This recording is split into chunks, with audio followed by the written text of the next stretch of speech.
I like to use mountain pose in yoga as a home base, a centering or grounding, a focused posture, because it can be done by anyone and it's a good solid foundation that we can use to move into other movements in yoga. So I'm going to show you a couple different options or variations for the mountain pose. The first being in the chair.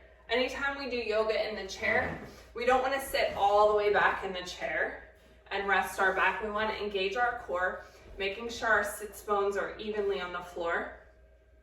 Feet are shoulder width apart, feet firmly planted on the floor. We don't want our legs out or crooked or kind of off to the side. Make sure they're a nice, sturdy, solid base. We want to extend our vertebrae like we have a string coming up from our head. I like to have my hands off to the side and open because it does open up the chest.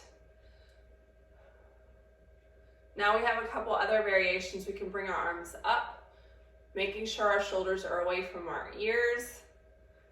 I'm going to do these standing as well. We can do a side bend with our arms apart or arms together to both sides. Or we can lean back slightly. Now if you do this seated back bend, we want to make sure we're looking up at our hands, slight arch in the back. And then if we're doing this standing or the seated back bend rather, we can stretch that out at the end with a forward fold. Let me show you those same options from a standing position. Again, our base is about shoulder width apart, maybe a little bit wider if you want a stronger base.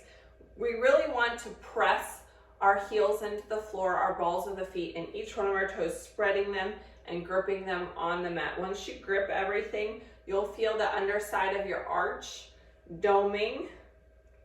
We have a solid base of support. Our chest is open and wide, shoulders away from the ears, arms open. Again, you have the option to bring your arms up, looking up at those arms, shoulders away from the ears. So if you notice as I reached, retract. I want to show you that retraction again. I think you'll be able to see it better this time. So as we reach, we pull those shoulder blades down. Did you see that? Reach, shoulders away from the ears. Arms up, hands together. We can reach to the side or arms separated. Again, retract those shoulders away from the ears, side bend. If we do a side bend, make sure you do it on both sides to get that good stretch.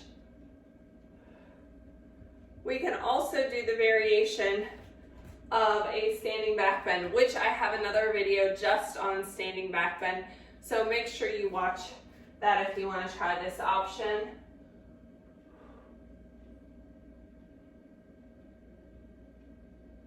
Keeping your gaze at your hands. Now, if you do standing back bend, it is great to do a forward fold at the end to kind of stretch it out, because you will feel that stretch as we flex our spine in the other direction.